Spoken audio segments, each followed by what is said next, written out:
brought to you by Spencer Callahan Injury Lawyers, LA 21-12681. Offices in Baton Rouge. Now, The Hunt Palmer Show. You are now listening to The Hunt Palmer Show, brought to you by Rouse's Supermarkets on 104.5 ESPN Baton Rouge. Locking down the middle of the day. Live from the Mercedes-Benz of Baton Rouge studios. This is Hunt Palmer.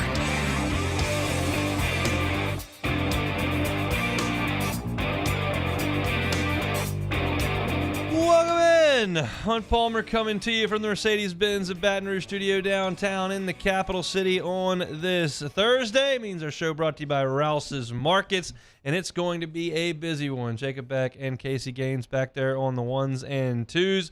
Luke Johnson, always with us on Thursdays to talk Saints. He is here in 15 minutes. Zach Goodall covers the Florida Gators for All Gators. He'll be with us at 1:30 talking about Billy Napier's squad. Best win and worst loss in the NFL and college football coming at you in 45 minutes. Saints and Vikings is approaching. We'll talk about the Saints running game and the Vikings running defense a little bit. So get ready for that one on Sunday. Chris Blair, the voice of the Tigers, here at 2:15, as he always is in preparation for the Brian Kelly Show. Coming up later tonight, Brian Kelly will speak with the media this evening. Then he'll do the coaches show. Potentially we get some more information on Jaden Daniels. Potentially not. It's actually an interesting test case, I think, in the last media availability of this week, whether or not Brian Kelly gives us quality information on Jaden Daniels. I've made my point very, very clear. If I don't know and Billy Napier doesn't know, I prefer that to me knowing and Billy Napier knowing. It may make a lot of difference. It may make no difference at all, just the way I feel about the situation. We haven't had an injury this big with LSU this year. There's not a bigger injury in the entire country than Jaden Daniels when you talk about the load that he carries for this team and what the defense is and what the offense has to do and how much of the offense he's responsible for.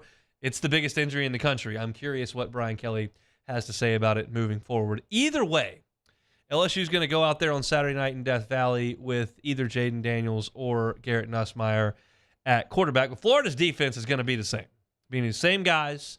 And that's what I want to talk about to start the show today as we dive in to this annual, for the moment, rivalry in the Southeastern Conference. You look at Florida by the numbers. Their scoring defense is 10th in the SEC. That is not very good. Their total defense is 8th in the SEC. That's middle of the pack, but at the University of Florida, not very good. Their rushing defense is 10th in the SEC. That is not very good. And their passing defense is 5th, which on paper looks pretty good. 5th in the league. That's a respectable pass defense unit. You better be that because you got Malik Neighbors coming. You got Brian Thomas coming. You got Mason Taylor coming. You got a solid offensive line, an LSU offense that's leading everybody in passing offense these days. Let's take a closer look at that Florida passing defense, shall we? You all watched the Florida-Utah game on opening night. It was the only show in town. It's a Southeastern Conference team. It's a team that was on LSU's schedule. It was the beginning of the season. You were probably watching that game. Utah owned that game because Florida couldn't do anything on offense. Utah had a backup quarterback in there. They ran the ball. They controlled it. They won by a couple scores. They only threw for 165 yards in that game. Am I going to give a huge hat tip to the Gator pass defense there? Well, they gave up a huge play on the first play of the game, and were pretty mediocre. I'm not going to give them a huge pat on the back for that. Then they played McNeese, and they gave up 66 passing yards. Pretty stout against the Pokes. Fortunately, they're an FCS team, so I'm not going to give you too much credit for giving up 66 passing yards to McNeese. They played Charlotte as well. And Charlotte only threw for 133 yards in that game. God bless the 49ers. I don't think they're exactly the greatest show on turf. So in those three games, Utah, McNeese, and Charlotte, those are the three non-conference games Florida has played. They've only given up a total of 364 passing yards. That is good for 121 yards per game. In other words, a little bit of stat stuff in there. What has the Gator pass defense that's 5th in the league done in league games? Well, Tennessee, mind you, not the Hendon Hooker Vols, the Joe Milton Vols, who lead the league in rushing, threw for 287 yards on this Florida team. That's their highest output in an SEC game this year. Now, I know they got behind and had to throw it, but the point remains, that's the most yards Tennessee's thrown for in an SEC game this year. Vanderbilt, the Doors, not a strong team this year. Going to win 2 games. They threw for 280 yards on this Florida team. That's the most they've thrown for in an SEC game all year. Again, Florida had a lead. Point remains. South Carolina, they don't do really anything well, but they did throw for 313 yards against the Florida Gators. That is their second highest output against an SEC team this year. Georgia threw for 315 yards in the world's largest outdoor cocktail party. That's their second highest output in an SEC game this year. And they weren't trailing. Arkansas came into the swamp as the worst offense in the league. They threw for 255 yards. That's their second highest output in an SEC game this year. I don't have to remind you, their highest output in an SEC game came right down the street in Tiger Stadium. But Tennessee threw for their most yards in an SEC game. Vanderbilt threw for their most yards in an SEC game. South Carolina and Georgia and Arkansas all threw for the second most yards in an SEC game. Well, what SEC game are you missing, Hunt? They got another one on the schedule. It was Kentucky. And Kentucky only threw for 69 yards. Not a very nice passing output. Great job by the Gator pass defense in that one. Held them to 69 yards. Oh, Kentucky ran for 329 on 8.4 yards per carry. Didn't really have to throw it with Devin Leary, did they? So, while the stats would say, yeah, 5th best passing defense in the SEC, everybody in the league's just shredding them through the air. Absolutely shredding them. Now, does Florida rush the passer, you might ask? They might not cover great, but do they get after the passer a little bit? Nope, tied for LSU, last in the conference in sacks. You're tied for LSU in a defensive category this year, it's not going great. Well, do they get some interceptions at least? They give up yards. They don't really get after the passer. Do they get picks? Oh, funny you should ask, Hunt. They're dead last in the SEC with 3 interceptions. There are only 3 teams in all the FBS with less interceptions than Florida to this point. It's a tough scene for the Gator pass defense, and if you go back to 7 minutes ago when I set the scene for this segment, that's statistically the strength of their defense.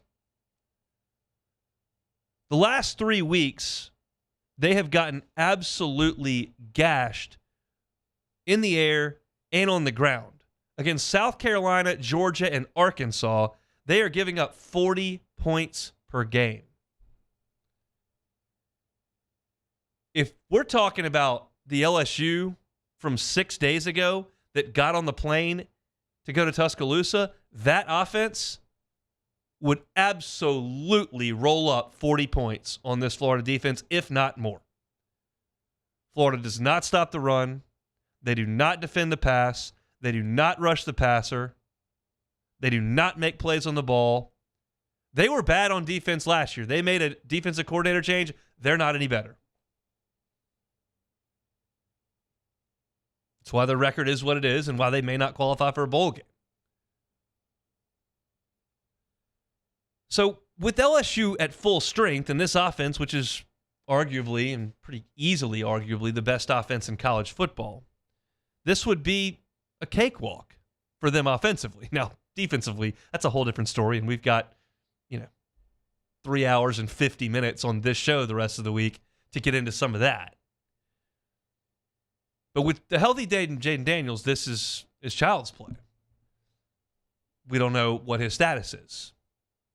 But at the very least, it's a pretty comfy landing area for Garrett Nussmeier. You want to know what the opposite of a comfy landing area is? Going into Tuscaloosa against one of the best defenses in the SEC, down 2 scores on the road. Not very comfy. So if you're Garrett Nussmeier, you ought to be able to run the football against this Florida team with Logan Diggs. They're 10th in the SEC in run defense. You don't have to worry about some ferocious pass rush. LSU's been pretty good against the rush, and Florida doesn't sack the quarterback. And they haven't really covered anybody to the point where they can make plays on the football. What a weird, bizarro world we're living in here, where I'm sitting here 2 days out from LSU in Florida talking about how these two teams can't cover a soul. And these quarterbacks should feast. And these two teams should go up and down the field. What about DBU? I think it's in Baton Rouge. I think the award circuit and the first-round picks and the Pro Bowls and the All-Pros would speak to that. But Florida can make their case. Certainly Ohio State's got theirs as well, and they've got a pretty good run of DBs in Tuscaloosa. But LSU and Florida can't cover anybody. So I once again love this matchup for LSU offensively, even with Garrett Nussmeier out there, who's in his sparing playing time, been prone to some turnovers, but has plenty of arm talent, arm strength, and now for a backup quarterback, experience in college football. At home against that defense, he should be okay. But I'd really like to see 5 throw a helmet on and go out there and play. Safety's first. The doctor's opinions go first. Jaden's opinion goes second. Brian Kelly's opinion goes third. And mine goes like 394th on the list. But I'm hopeful that Jaden Daniels can play and that he can roll up some impressive statistics in a Tiger win in this game. Because as I mentioned on Monday and Tuesday and Wednesday and today, I'm not going to shut the book completely on the Heisman Trophy right now. You can shut it on Atlanta. You can shut it on the CFP. You can really shut it on the New Year's Six based on where Ole Miss is and what they've got left on the schedule and what happened in that game and then against Alabama, plus what Missouri's doing. So a lot of things are shut. We're shutting the book on a lot of things. I'm not ready to completely slam the book on the Heisman Trophy.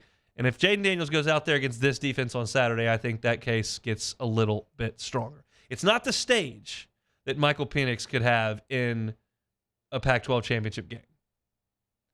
It's not the stage that J.J. McCarthy will have against Ohio State.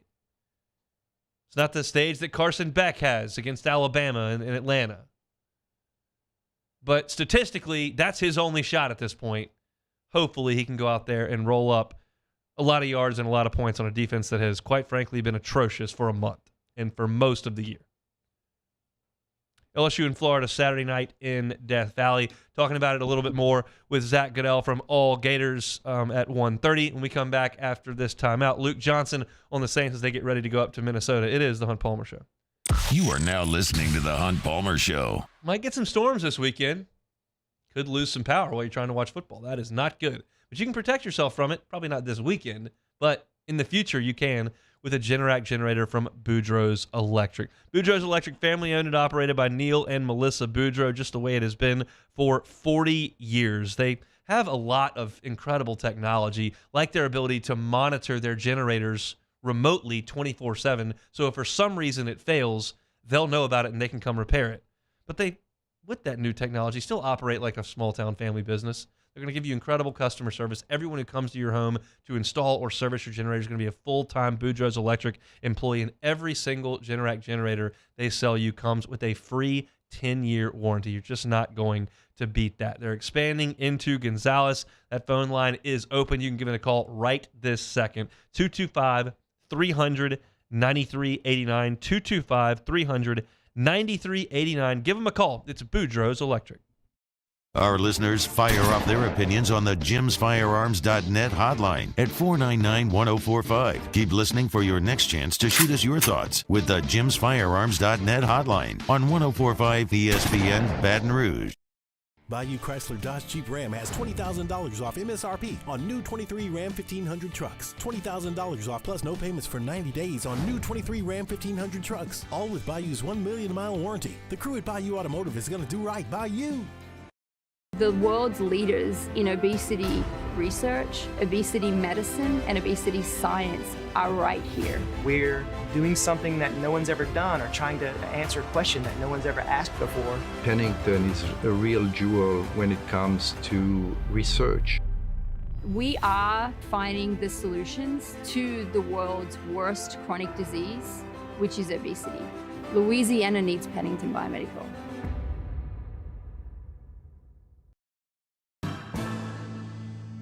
His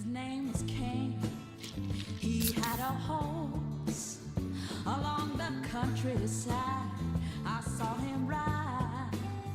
One day they found him.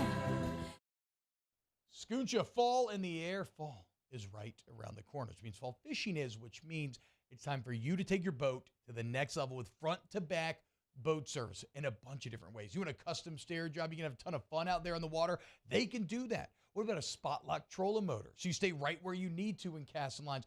Or sonar that's let you see the fish under the water before you cast. All of your maintenance needs as well. For 38 years, they've been at it and will continue to do so. The Sherman family of front-to-back boat service. Electricity is all around us, and our families depend on it. Every day is sparked by the power of a cold drink or a warm meal, a movie night, and a comforting light at the end of a dark hallway. From sunrise to sunset, playtime to bedtime, our team is ready to take care of your electrical needs. Even in the case of an after-hours emergency, the light in your life shines brighter with Mr. Electric. Dylan Cruz here to tell you about Six Rings Baseball and Softball Camp. If you live on the North Shore and play ball, go to Six Rings Camps with former LSU assistant coach Dan Canaveri. His knowledge is second to none, and your child will improve and have fun doing it. Camps were held at Coquille Park and Six Rings Academy in Covington with 4 sessions over the summer. Full day and morning only sessions are available from ages 7 to 13. Go to sixringsbaseball.com or call 985-206-9096. Learn the game to love the game. Gulf Coast Office Products is a nationally recognized Savin office equipment dealer based right here in Louisiana. Over 100 employees strong, Gulf Coast has the boots on the ground to support all vertical markets from education, engineering, legal, and finance. With the latest in office technology from desktop to production segment units, Gulf Coast and Savin have the perfect fit for you. Call 225-756-2640. Fridays, OTB. Football Friday, more like Frick Florida Friday. Alliterative celebration of the decimation of the Gators. And a brand new pontoon parlay. Off the bench, 7 to 10 a.m., 104.5 ESPN.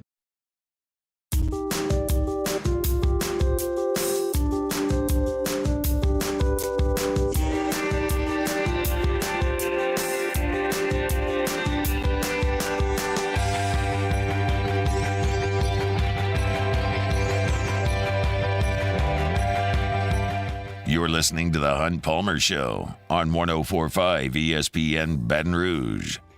Thursday show is brought to you by Rouse's Supermarkets, the official supermarket of the New Orleans Saints. Use that code SAINTS20 on your online order. Over $100, you will save $20 on your groceries. So get ready to tailgate out on campus at LSU and get ready to watch the Saints and Vikings on Sunday. A man who will be in attendance at Saints and Vikings on Sunday is Luke Johnson, who covers the black and gold for The Advocate and joins us every Thursday on the Jim's Firearms Hotline. Luke, how are you? I'm doing great, man. Thanks for having me on as usual. Absolutely. It is our pleasure. Like 3 weeks ago, I asked how the vibes were, and you said they were terrible in the city around the team.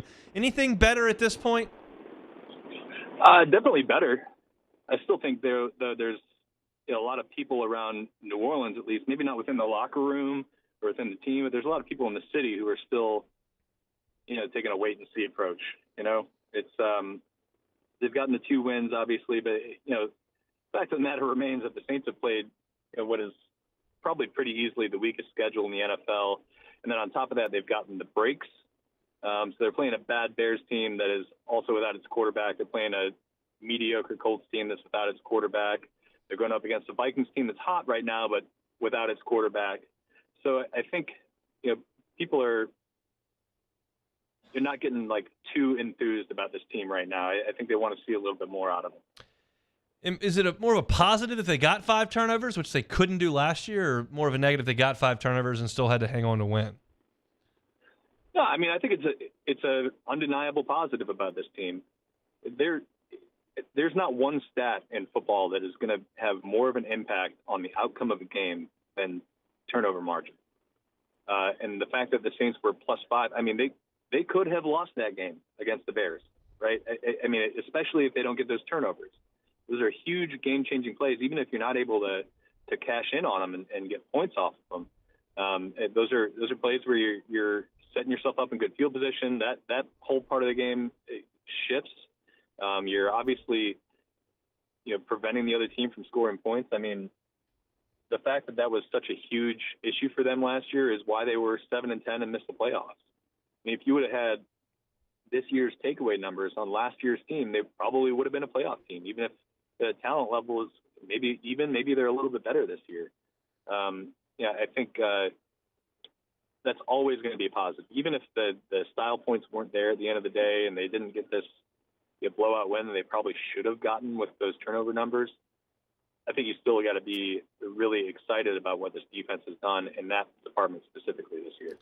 Dennis Allen's a little bit cranky about the start of the game. Tyson Bagent kind of going up and down the field, hitting Komet for touchdowns. What was the color behind that comment, and what else have you heard about the ability of the defense to get off to a little bit better start? Yeah, well, I mean, that's the frustrating part about this is I think they think, and I would agree with them, that they have a really good defense. There are warts for sure. It's really concerning how they've had kind of some struggles against the run lately. And teams kind of getting off to these big early leads or putting up points early against them. It's just you don't really understand why it's happening. I think the pass rush is also an issue for this team, especially with its front four. That's the frustrating part about it is they think they're a lot better, and you look at this first and second half splits the last 4 weeks. It's like two completely different teams out there. So I think that's why they're frustrated about it, because they know they can be better for 60 minutes of a game. And the fact is that for whatever reason, they have really struggled opening half 4 straight weeks. I think teams are averaging, probably close to 15 or 16 points in the first half against them. And when the offense is not, they're moving the ball, but they're still not like scoring at this huge clip. I mean, that's a problem. And lucky for them, their offense has kind of been forced to kind of kick in that high gear early in these games. I think it's helped them out. But they got to get that sorted out. They got to get it sorted out this week. I mean, they can't let the Vikings establish, like early momentum, get that early crowd behind them in U.S. Bank Stadium. It's a bad place to do that. You want to try to explain what the Vikings have gone through over the last month? A terrible start, but their quarterback's playing great, and then he goes out, and Jets is out, and then they're starting to win some games. I don't have – it's an odd situation up there in Minnesota. Yeah, it's bizarre. I mean, you talk about like 3 weeks ago or whatever it was, 2 weeks ago, the NFL trade deadline, everybody's looking at the Vikings like maybe they trade Cousins, maybe they trade Daniil Hunter. Are they going to be able to convince Justin Jefferson to stay around? The next thing you know, they've won 4 straight games, and you look back at kind of the early part of the season, you're like, oh, well, they weren't that bad. They played the Eagles tough. They probably would have won their Week 1 game against Tampa if not for some kind of boneheaded turnovers. They're a good team. Still, though, like I don't know what their ceiling is this year. Like the Josh Dobbs stuff was really, really awesome last week, right? A guy comes in, doesn't even know his teammates' names, and goes out there and puts together like almost 300 yards of total offense in 3 quarters to lead a comeback win. It was awesome. But like, is Josh Dobbs going to lead them to the playoffs? And if they get to the playoffs, are they going to do anything with him? I don't know. But if I were a Vikings fan, I'd be really happy with the way things have turned around lately. I don't think they were ever going to be in the mix for like Caleb Williams or Drake May. That's like the whole argument to just letting Jaron Hall kind of run out the string on the season and try to get one of those high picks. That probably wasn't going to happen. So, I don't know. It's been interesting out there, and they're probably the hottest team in the NFL right now. If you're just looking at what's happened in the last 4 weeks, the Saints, they'll definitely have their hands full. My guys in Cincinnati would like a word, but your point well taken with those 4 straight wins by the Vikings. As far as the Vikings offense goes against the Saints defense, what's mission number 1 for Dennis Allen's defense in this game? Well, it's got to be to contain Josh Dobbs as a scrambler. The Vikings could have a bad offensive day, generally speaking, and still put up points on this defense if they're able to convert some of these like third down situations with Josh Dobbs running. Saints are number 30 in the NFL when it comes to rushing yards allowed to opposing quarterbacks. They're on pace to give up almost 500 yards on the ground just to passers. And they haven't played like all these big scrambling quarterbacks. They haven't played Jalen Hurts or Lamar Jackson or Josh Allen. Tyson Bagent ran for 70 yards against him last week. Yeah. So this is, I mean, it's got to be priority number one. They got to, if they don't, they're not a team that uses a spy very often, but like maybe this is the week to do it. It's probably like, not fun for people in your neck of the woods to be hearing about QB spies right now. But sensitive but, subject. I mean, it's probably going to be a necessity this week, and especially if they go out there and they try to just run their normal defense and Dobbs brings off a couple big runs. I mean, they got to change something up because what they're doing right now doesn't work. Luke Johnson's our guest, covers the Saints for the Times-Picayune, The Advocate, at by Luke Johnson on Twitter for all your Saints information. How did the Saints get a run going sans Taysom Hill? I don't know, man. I'm actually working on something about that right now. Their long run this year is 20 yards. That's Taysom Hill. If you're not able to get your guys to the second level, it's not like they don't have talent at running back. Alvin Kamara and Jamal Williams should not be averaging less than 4 yards a carry, but they are. And I think it's this offensive line. We've seen them turn it around from a pass blocking standpoint, but they got to get it going with those guys because their offense is not going to be what they want it to be if they can't run the ball. This isn't like an air raid offense they're running here. Like they need that to be an effective, useful part of their offense. It can't just be Taysom Hill. Like they got the guys to do it. They got to figure it out. I mean, we're talking about this 9 games into the season. Can they figure it out? I don't know. It seems doubtful at this stage, but really they're not going to be what they want to be if this is who they are as an offense when it comes to running the football. I know y'all have asked about it, and I know that Dennis Allen has commented on it, but I'll ask you separate of that. When Blake Grupe gets on the plane up there, does he realize that he's kicking for his job this weekend, or is that not the case? I don't think it is. Okay. And I get what they're saying with this. They really believe he's a really talented kicker and he's going to have a good pro career. And sometimes with rookie kickers, you've just got to weather the rough patches early in their careers. I mean, we've seen this story play out a bunch of times in the NFL, right? Where a guy goes to a place, he wins a job, he struggles. The teams are really quick to move on from kickers. They cut him. He latches on somewhere and he lasts there for 15 years. Like it happens all the time in the NFL. The problem is that this is a Saints team that is going to play in a lot of close games. Like you need to have somebody you can rely on, and living through growing pains is not going to be an easy thing for this team. I mean, they should have won that game last week by 10, right? You should, if you're an NFL kicker, they should be able to rely on you to make the 47-yard field goals. And the fact is, right now he's bottom 10 in the NFL in field goal percentage. So they're committed to sticking with him. They think he's going to be really good, but they're going to have to live with the downside of that. And it's just kind of what it is. Do you think they win in Minnesota? I'm leaning towards no right now. But there's a very real possibility that Josh Dobbs becomes the Josh Dobbs who was kind of a journeyman quarterback for the majority of his career, right? But this just feels like Minnesota is kind of, the way they play is kind of tailor-made for the Saints' faults. They blitz more than any team in the NFL. I don't know if I really trust the Saints' offense to pick up those blitzes and give Derek Carr time. And like I mentioned earlier, Dobbs is number 2 in the NFL among quarterbacks in rushing right now. The only guy who has more rushing yards than him is Lamar Jackson. So, if that is going to continue being a problem for the Saints' defense, and you could envision a scenario where they put up a lot of points. So I'm kind of leaning towards Vikings right now, but we'll see if I change my mind in the next 24 hours. He is Luke Johnson of The Advocate, covering the black and gold. Last one here. What are you going to do without a manager? How does your team play without a manager? He's now headed to the good guys. I was freaking waiting on this. Mm-hmm. Yeah. You know what?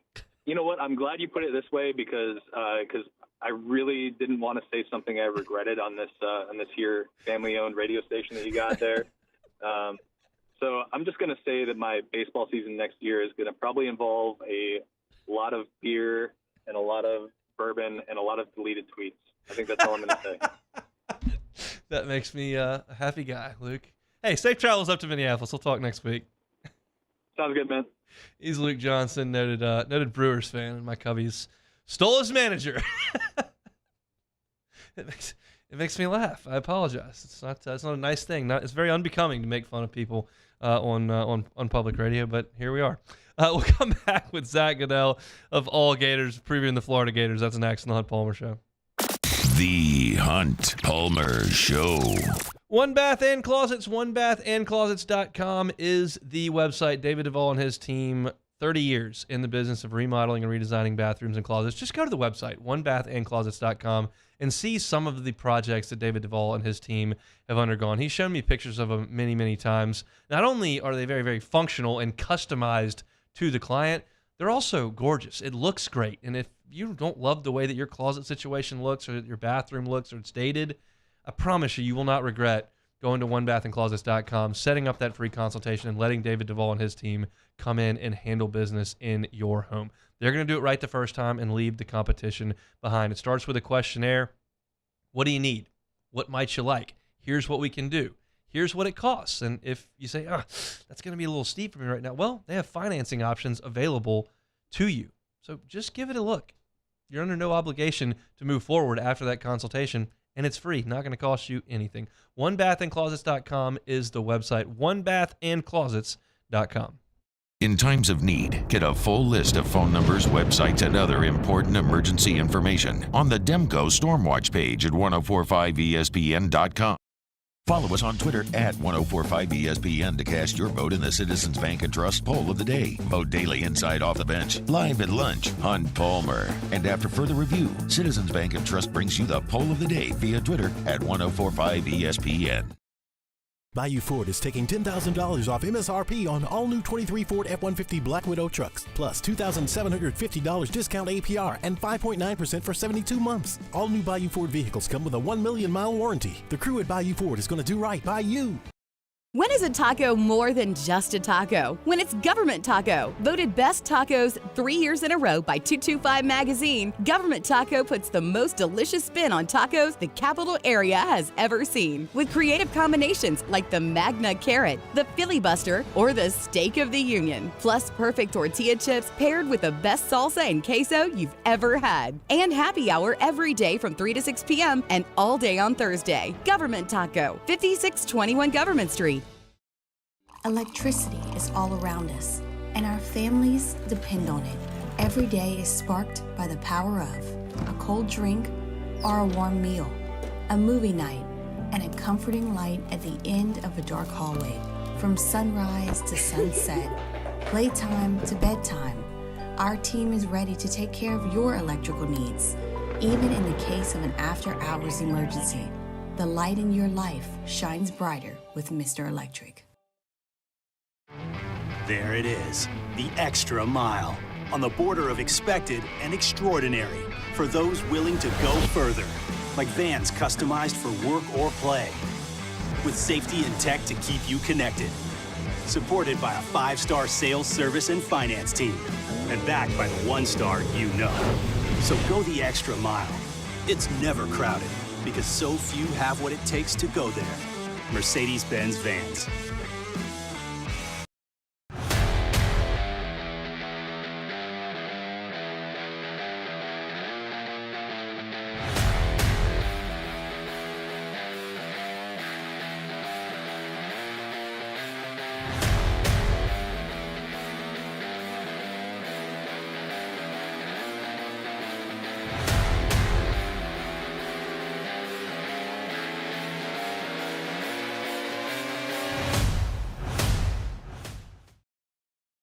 Scooncha, fall in the air. Fall is right around the corner, which means fall fishing is, which means it's time for you to take your boat to the next level with front-to-back boat service in a bunch of different ways. You want a custom stair job, you can have a ton of fun out there on the water. They can do that. What about a spot lock trolling motor? So you stay right where you need to in casting lines. Or sonar that's let you see the fish under the water before you cast. All of your maintenance needs. Sandegriff, join us for Live at Lunch starting at 10 a.m. from Rufino's. It's Lock of the Week Friday presented by Tex Morris at Edward Jones Investments. We preview the big weekend in college and pro football starting at 10 on 104.5 ESPN Baton Rouge.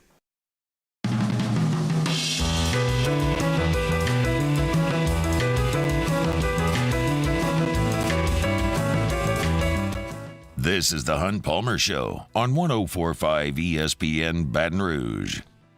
Trucking right along here on a Thursday edition of the Hunt Palmer Show, brought to you by Rouse's. We're working towards the weekend. It is a home game weekend here in Baton Rouge. If you're going to do some tailgating, get on by Rouse's. Make that your stop before you get out to campus to see LSU and Florida. Zach Goodall covers those Florida Gators for all Gators, and he joins us now on the Jim's Firearms Hotline. Zach, thanks so much for the time. How are you? Absolutely. I'm doing great. Thanks for having me on. It is our pleasure. Look, Billy Napier and Brian Kelly both inherited rosters that had been significantly depleted when they took over about 2 years ago. Tell me where the state of the union is for Florida right now as they head to Baton Rouge with 3 games to play. Sure thing. I would say in a brief way to sum it up, Brian Kelly really went fast. When he got in, he immediately looks towards the transfer portal for guys that could provide immediate upgrades. And Florida did that to some extent, but they've really put the majority of their resources into recruiting the high school class and developing from the ground up, which, you know, at the time, a lot of Florida fans argued after years of multiple coaching cycles and just inconsistent recruiting at best that it was probably for the best. We've grown to realize Florida fans' patience, obviously, it doesn't love this kind of rebuild, but they're in the thick of it. I mean, we've seen the results this year. They've certainly been underwhelming for year 2. That being said, so much of this roster is youthful. So much of this playing roster, for that matter, is really young players. I believe they had 14 true freshmen play against Arkansas, same number against Georgia, same number against Utah. Tied for the second most in the game this year for the team behind their week 2 showing against McNeese. So ultimately, especially as LSU prepares for this team, they're going against a team that is very young, that relies on freshmen, that relies on young second-year contributors, and teams have figured out how to beat that. LSU at home should be able to certainly find advantages against that as well. I want to ask about some of the games this season. First, Tennessee. I wasn't shocked that Utah kind of pushed Florida around a little bit and controlled that game even with the backup quarterback. I was a little surprised that Florida really manhandled Tennessee start to finish. What did you see that night, and why hasn't necessarily been replicable week after week? Yeah, I don't want to call it catching lightning in a bottle for that game, but for lack of a better phrase or term, I guess you could call it that. Florida's defense really peaked at that point, and there was so much buy-in for new defensive coordinator Austin Armstrong at that point. I still tend to think that the defense from a year ago and from the past 2 seasons has improved technically, schematically. It's just going to continue taking time to infuse it with talent, again, with this rebuild that's been going on before it's really firing on all cylinders. But we saw what it can look like in that game against a team that is so well known for playing up tempo and having a dynamic offense. And, you know, maybe that's in part of Tennessee just not being as dynamic as it was last year. Maybe it's in part playing in Gainesville. Tennessee just has a history of struggling to do that. But Florida peaked. I mean, that was such a top tier performance for this team in hindsight, because you can look at their other wins. You could look at more recent performances, and they've had to really slug it out to beat a South Carolina team, to be contesting with Arkansas at the game. You know, at the end of that, they ultimately lost a game that they probably should have won. But we've not seen anything, like you said. They've not been able to replicate what they did in week 3 since then. Graham Mertz got hot there for a stretch, and I was against bad defenses, but LSU's got a plenty bad defense, so it's relevant this week. When he's playing well, like he did against Vanderbilt, South Carolina, what does that look like? It looks like there have been calls about Billy Napier's offense and just the scheme itself, but all things considered, I think Graham Mertz is doing everything they've asked him to do and more, and certainly exceeded the expectations of when he came in.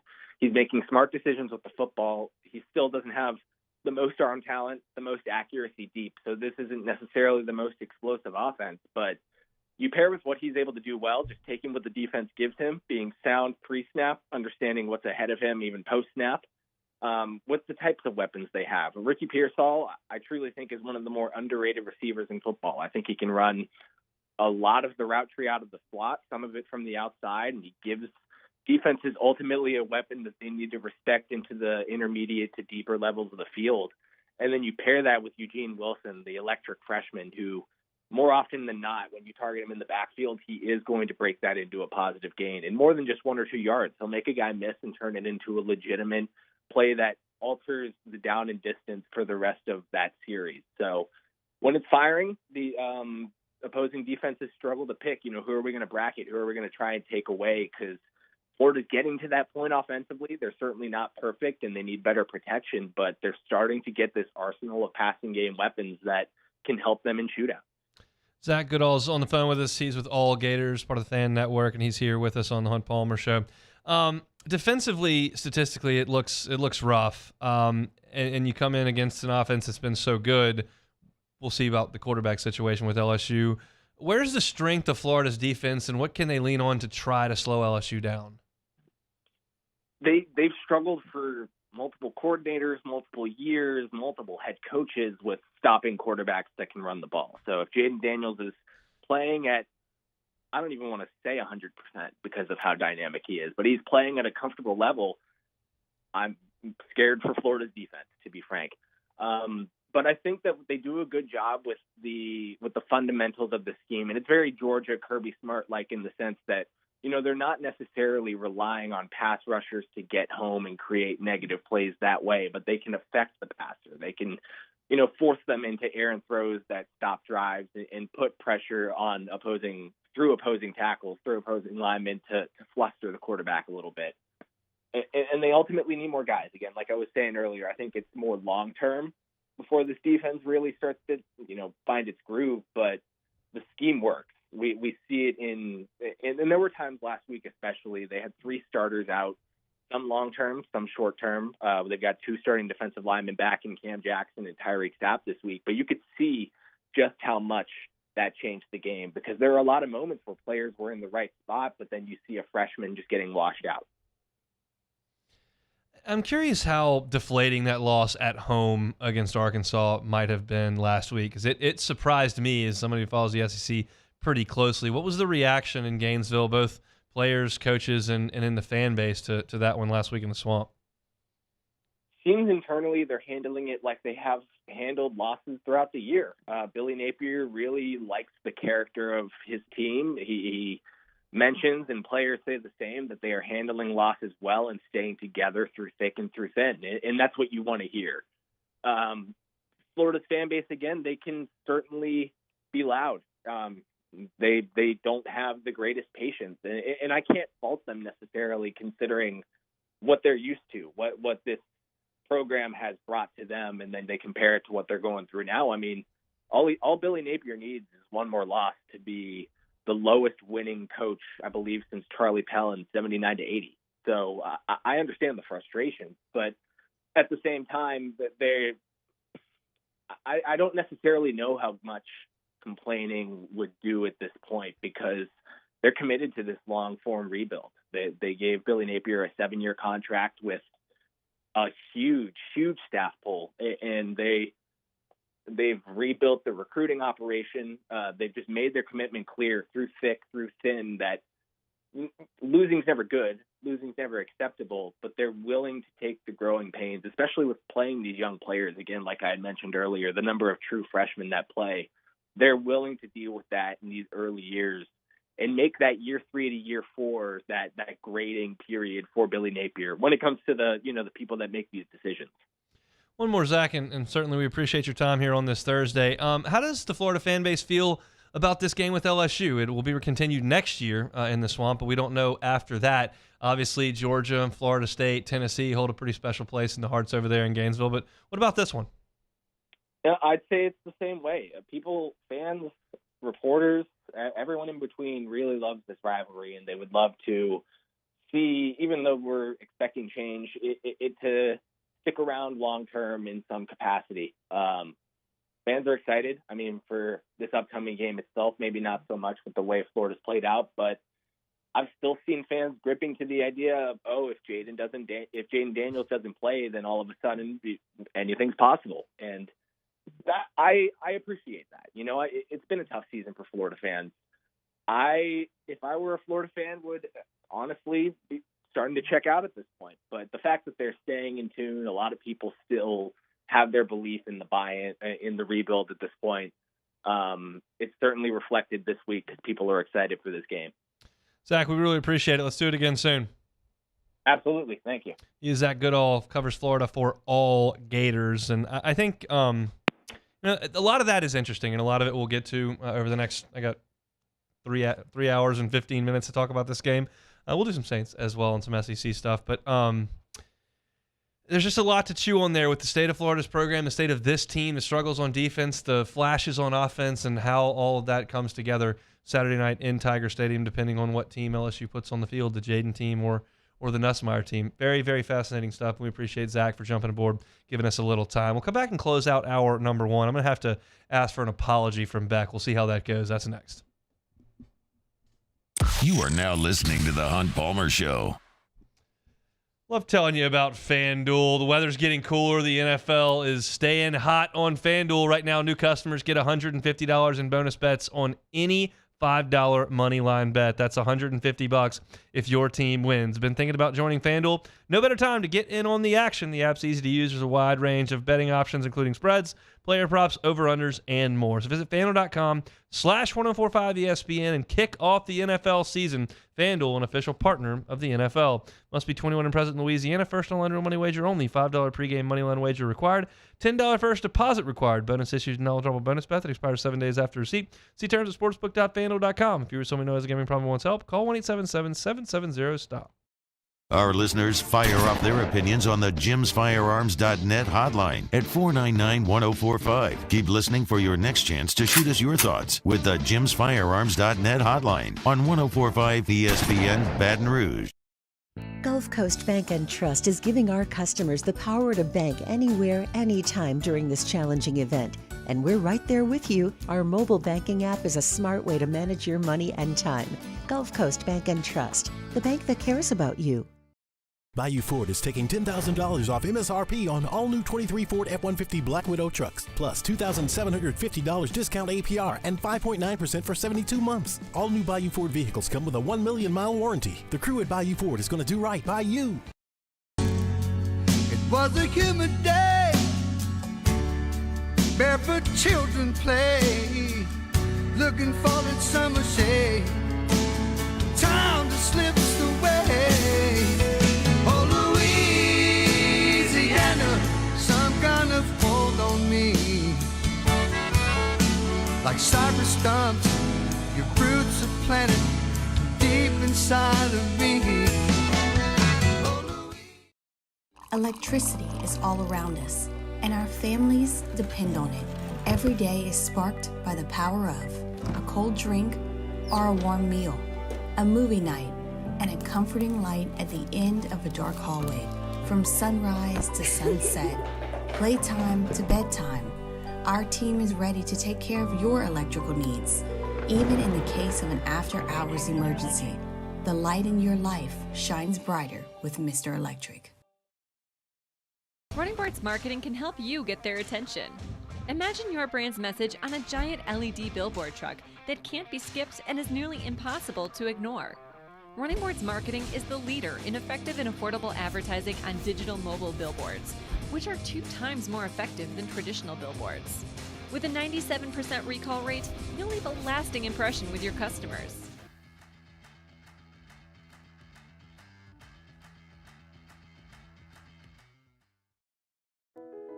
I've been doing business with Luba for 25 years. They're dependable, trustworthy. It's just the attention to detail with our clients. Our folks have years and years of experience. They're highly trained professionals, but many companies have that asset. What I'd like to think makes Luba a bit different is that we use those talents in a way that truly is dedicated to serving the needs of the folks who depend on us. Scooncha, fall in the air. Fall is right around the corner, which means fall fishing is, which means it's time for you to take your boat to the next level with front-to-back boat service in a bunch of different ways. You want a custom stair job, you can have a ton of fun out there in the water. They can do that. What about a spot lock trolling motor? So you stay right where you need to in casting lines. Or sonar that's let you see the fish under the water before you cast. All of your maintenance One of the playoffs, and we get you started Friday night at 6 with Louisiana Prep Preview presented by Brock. Then join us at 10 o'clock for a full recap with Louisiana Prep Scoreboard presented by Lake Urgent Care on YouTube, Your View, and 104.5 ESPN Baton Rouge.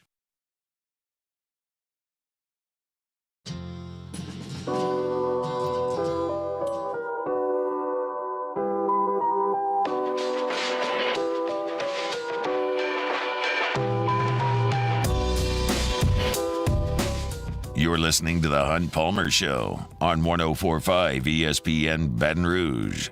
Thursday show is brought to you by Rouse's Markets. Be out at Rouse's tomorrow, 3 to 5. T-Bob will be back in action at the remote Burbank and Lease. Get on by and see him tomorrow at Rouse's. Best win, worst loss before I have to get before back here and plead my case. Best win in college football. I think most of you, when I say that, will go, oh, it's Ole Miss at Georgia. Biggest game in 30 years. You've been saying that for 2 weeks. I don't think it is, because I think if Ole Miss wins that game, I think there's still a long way to go for them to make the college football playoff. If Penn State beats Michigan at home on Saturday, they've got a shot. They need Ohio State to beat. They need Michigan to beat Ohio State at that point in the Big House, and then you get into the tiebreaker round robin situation. And if it comes out in the wash that Penn State would win the Big Ten East at that point, they've got a chance. So to me, the best win in college football is Penn State at home against Michigan. Worst loss would be Texas, in my opinion. Quinn Ewers is coming back in this game. They're at TCU. You can't lose this game if you're Texas. Oklahoma's faltered. Texas is still right there in the mix, and you've got that great win. But if you lose to a horrible TCU team, you can kiss the Big 12's title chances goodbye. So for me, the worst loss in college football would be Texas losing at TCU. Best win in the NFL to me is the Cleveland Browns winning at the 7-2 Ravens. That would put the Browns at 6-3 and the Ravens at 7-3, and would put the Browns right there towards the top of the division. We know that Cleveland owns Cincinnati. Am I thinking the Cleveland Browns are going to push for this division and come out on top against the Ravens and come out on top season long against the Bengals? I'm not. I think those two teams are significantly better than the Browns. But the Browns have a ridiculously good defense. They still, I saw on Twitter just a second ago, have not allowed 100 first downs this year, which is nuts. If they can go to Baltimore and win, you at least stay within striking distance. So I think the best win in the NFL in division, Browns over the Ravens. Worst loss in the NFL is really simple to me. And you start thinking about playoff, wild card, home field, division. No, none of that. The Bears tonight need to beat Carolina. You say, well, who cares about the Bears? They have 2 wins. Yeah, but they got Carolina's pick. They need Carolina's pick going to the top of the draft. They can't lose to Carolina and compromise that. You're playing 3D chess here if you're the Bears. You know you can't win the division. You never win the division. You got to focus on the draft. In this rare case where winning helps you in the draft, this is it. Carolina's among the worst teams in the league.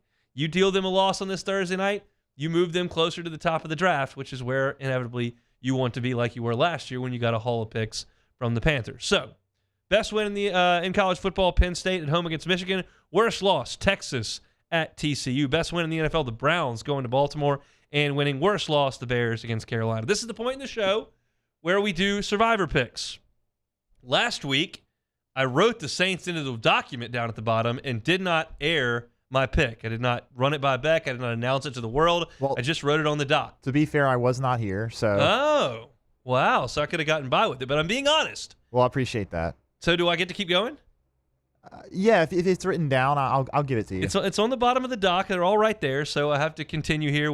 This is a remarkable survivor run, unlike I have ever been on in my life. We have gone now 9 weeks into the season, having not lost a survivor weekend. We've used the Ravens, Bills, Chiefs, Niners, Lions, Dolphins, Seattle, Philly, the Saints. That was the elites of the NFL, and then you toss the Saints in there on the side. I felt like they had a pretty good chance to beat Tyson Bagent. They almost didn't, but I thought they had a pretty good chance inside the dome to do that.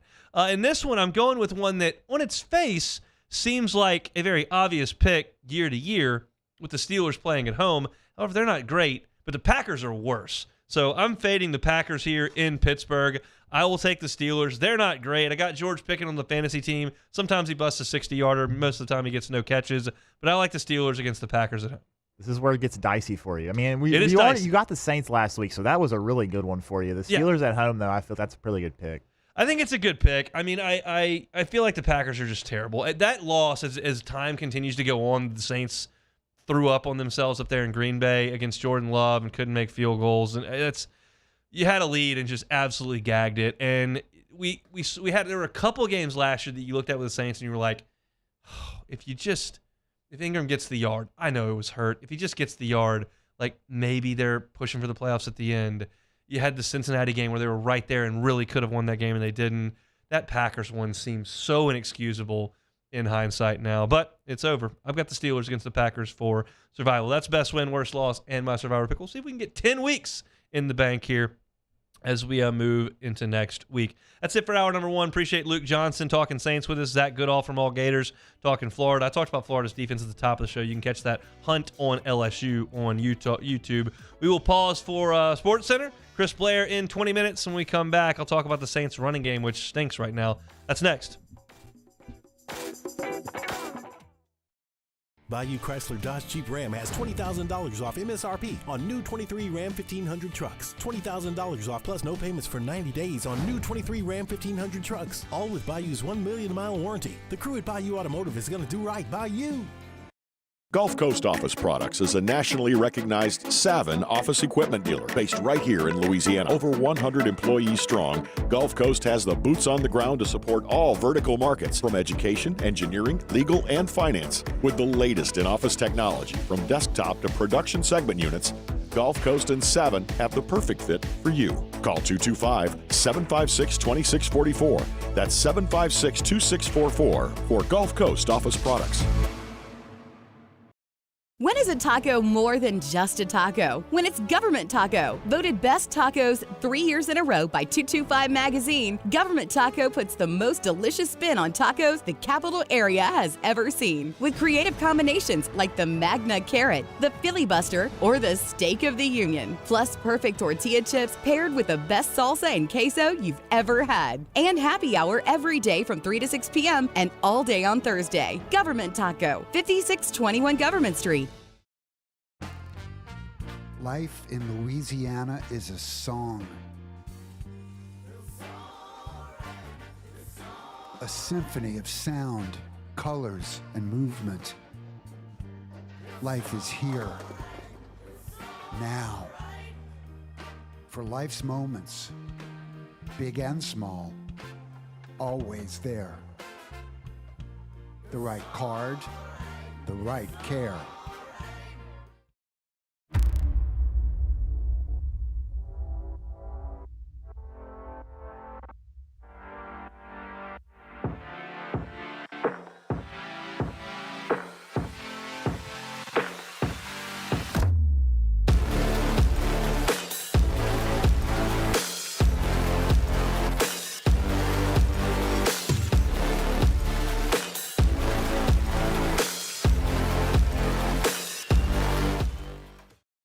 Dylan Cruz here to tell you about Six Rings Baseball and Softball Camp. If you live on the North Shore and play ball, go to Six Rings Camps with former LSU assistant coach Dan Canaveri. His knowledge is second to none, and your child will improve and have fun doing it. Camps were held at Coquille Park and Six Rings Academy in Covington with 4 sessions over the summer. Full day and morning only sessions are available from ages 7 to 13. Go to sixringsbaseball.com or call 985-206-9096. Learn the game to love the game. Electricity is all around us, and our families depend on it. Every day is sparked by the power of a cold drink or a warm meal, a movie night, and a comforting light at the end of a dark hallway. From sunrise to sunset, playtime to bedtime, our team is ready to take care of your electrical needs. Even in the case of an after-hours emergency, the light in your life shines brighter with Mr. Electric.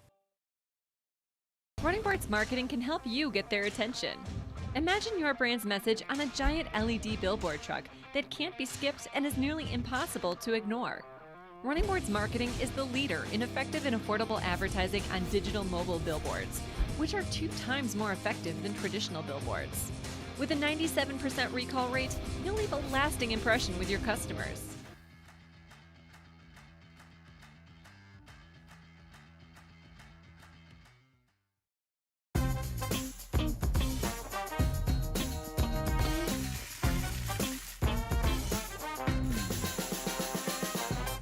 best kept secret in town is out. Discover Tallulah at the Renaissance Hotel on Bluebonnet.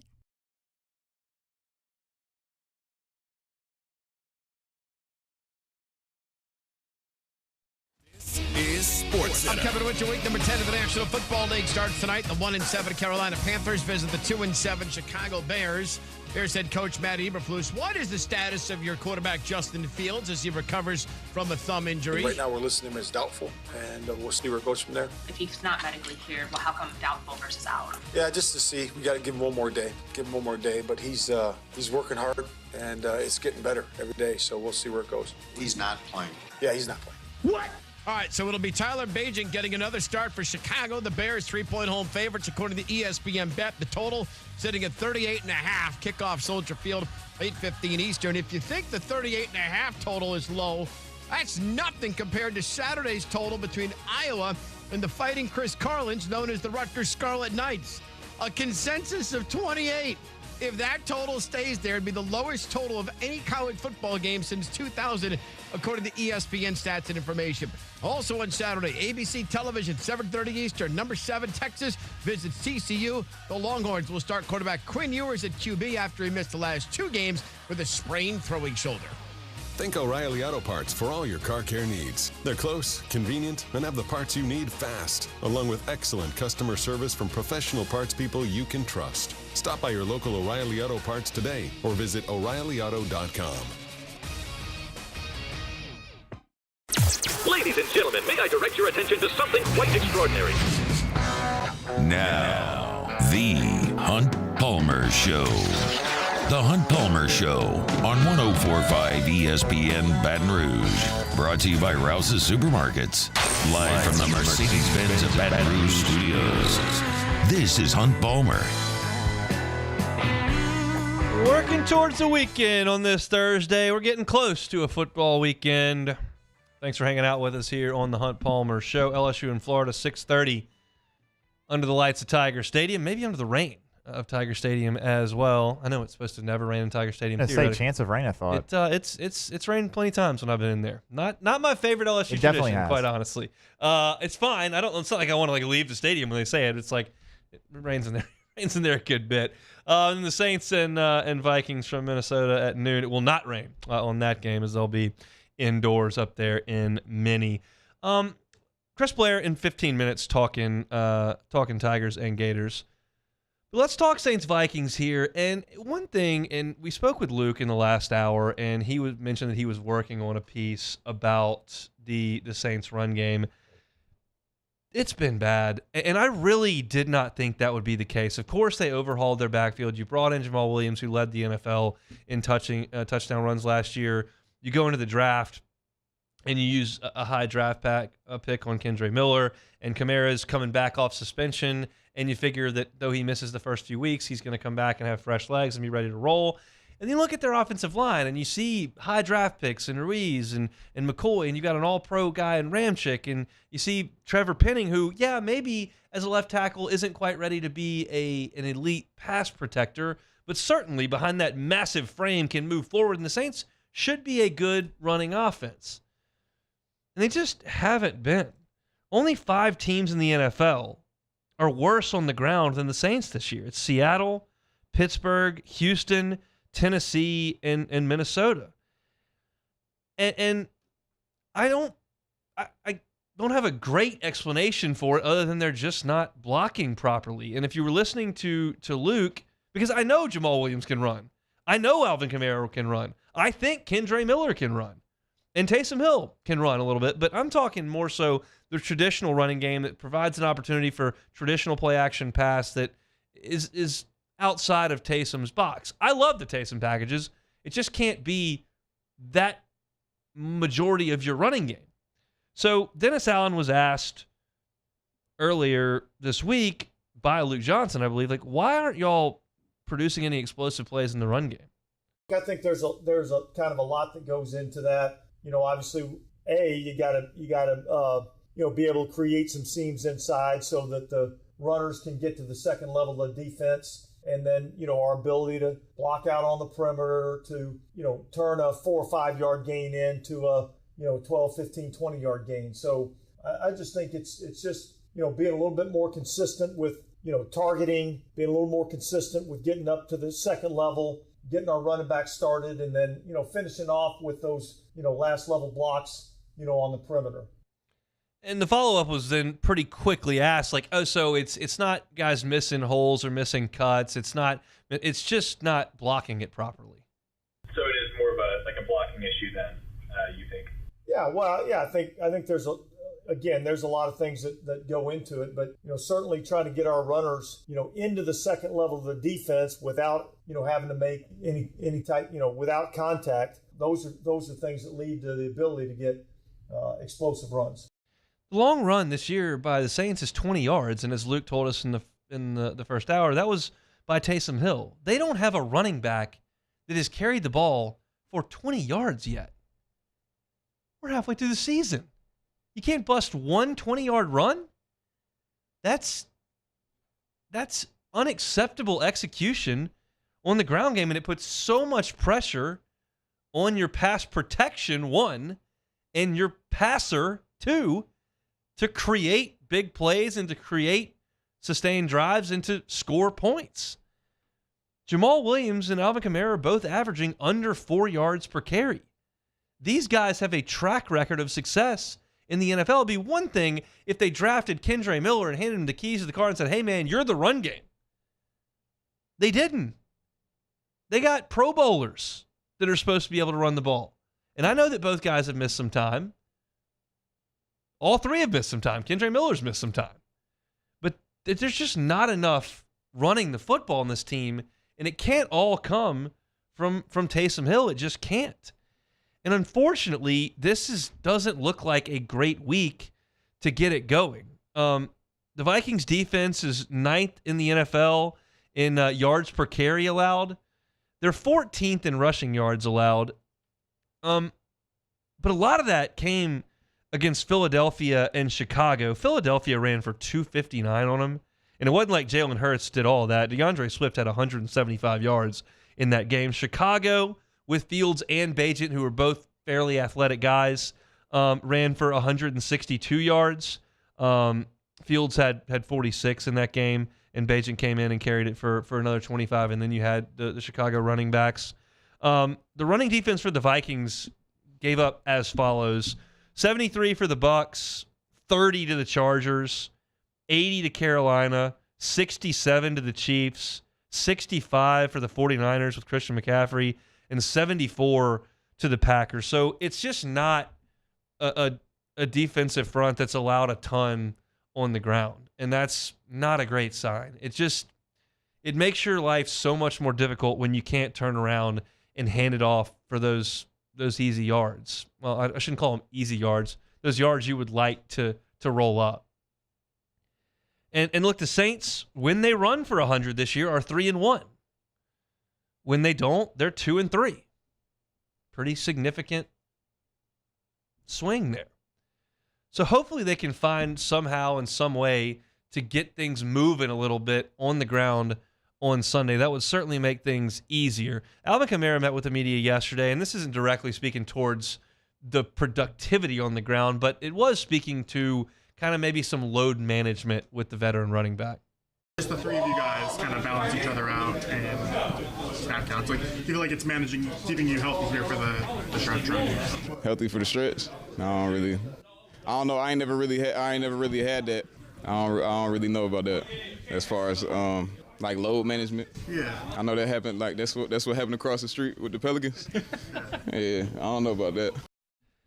So look, he's going to be involved, and he's got to be involved. There are other ways to get Alvin Kamara involved than running off right guard. We know that. You can get him involved in the screen game. You can get him involved in the passing game, period. And then you've got Taysom for some other running ability. So the Saints' ability to use their backs and run the football is a little more versatile than some teams in the NFL. But they've got to find a way to do it. I'd love to sit, well, I wouldn't love to, but I could sit here and just blast Pete Carmichael and blast Derek Carr and blast the Saints offense for not being as productive as we think it could be and for not showing up in some of those early games with the defense when it was so great. But the fact of the matter is that Pete Carmichael and Derek Carr are fighting with one hand behind their back if you just run it for 2 yards a pop. That offensive line's got to be better. Now, they were better the last 2 weeks in pass protection. They have been. And that's awesome. That's the piece to this puzzle that needs to improve for the biggest improvement in terms of wins and losses. But they got to take the next step now. Andrews Pete, like, you're the left tackle. You got to go do it. Penning's not coming back. They're not throwing Hurst out there. Like, you're the guy. Ramchick's back from injury. You're not having to rely on Garcia. Like, it looks a little bit better now than it did 3 weeks ago, than it did 2 weeks ago. But they've got to find a way to move a push. If they can't, you're just putting too much pressure on Derek Carr. And if you were listening to Luke in the last hour, you heard that the Vikings blitz more than anybody in the league. You know when they're not blitzing? 3rd and 2, because you've run it for 3 yards a pop. You've run it for 4 yards a pop. You're consistently ahead of the chains. They're not going to dial it up and come after you. They can't. They can if you run it for -1 on first down, and then you throw an incomplete pass on second down and 3rd and 11 now because you couldn't get the running game moving to start the down and distance. I think that's where I'm pointed now. It was the offensive line kind of period, and there was some Pete Carmichael and Derek Carr. Now with this Saints offense, I'm kind of looking at this going, okay, I kind of feel like I know where this needs to improve because Carr's getting a little bit better. Shaheed's been great. Olave's going to be good. Thomas has been okay.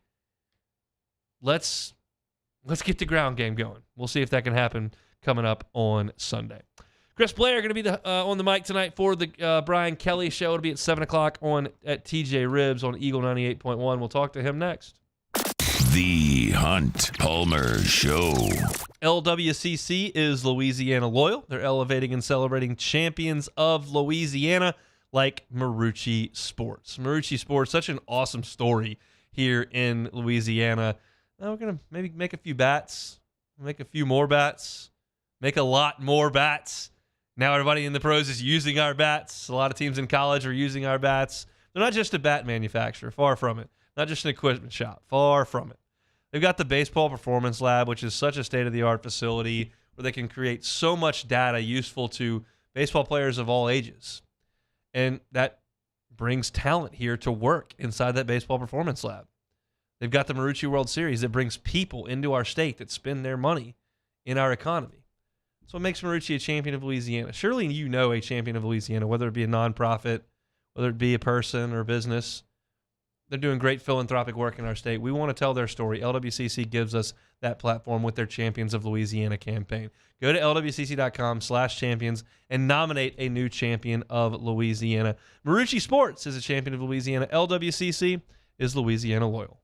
In times of need, get a full list of phone numbers, websites, and other important emergency information on the Demco Stormwatch page at 1045ESPN.com. There it is, the extra mile, on the border of expected and extraordinary for those willing to go further, like vans customized for work or play, with safety and tech to keep you connected, supported by a 5-star sales, service, and finance team, and backed by the 1-star you know. So go the extra mile. It's never crowded, because so few have what it takes to go there. Mercedes-Benz Vans.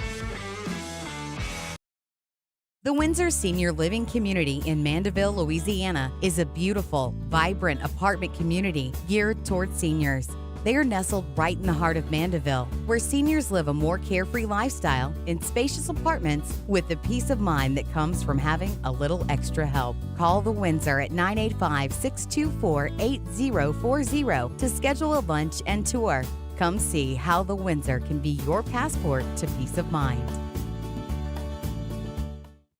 Gulf Coast Office Products is a nationally recognized Savin office equipment dealer based right here in Louisiana. Over 100 employees strong, Gulf Coast has the boots on the ground to support all vertical markets, from education, engineering, legal, and finance. With the latest in office technology, from desktop to production segment units, Gulf Coast and Savin have the perfect fit for you. Call 225-756-2644. That's 756-2644 for Gulf Coast Office Products. I've been doing business with Luba for 25 years. They're dependable, trustworthy. It's just the attention to detail with our clients.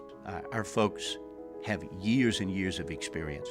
They're highly trained professionals. But many companies have that asset. What I'd like to think makes Luba a bit different is that we use those talents in a way that truly is dedicated to serving the needs of the folks who depend on us. Scooncha, fall in the air. Fall is right around the corner, which means fall fishing is, which means it's time for you to take your boat to the next level with front-to-back boat service in a bunch of different ways. You want a custom stair job, you can have a ton of fun out there on the water. They can do that. What about a spot lock trolling motor? So you stay right where you need to in casting lines. Or sonar that's let you see the fish under the water before you cast. All of your maintenance needs as well. For 38 years, they've been at it and will continue to do so. The Sherman family of front-to-back boat service. Dylan Cruz here to tell you about Six Rings Baseball and Softball Camp. If you live on the North Shore and play ball, go to Six Rings Camps with former LSU assistant coach Dan Canaveri. His knowledge is second to none, and your child will improve and have fun doing it. Camps were held at Coquille Park and Six Rings Academy in Covington with 4 sessions over the summer. Full day and morning only sessions are available from ages 7 to 13. Go to Six Rings Baseball. Sunday, we will bring you 3 different NFL games. We will start with the noon kickoff, the 49ers at Jaguars. Immediately following that, it's Lions and Chargers, and then our nightcap, the Jets and Raiders. To catch all 3 of those games, tune in right here on 104.5 ESPN Baton Rouge.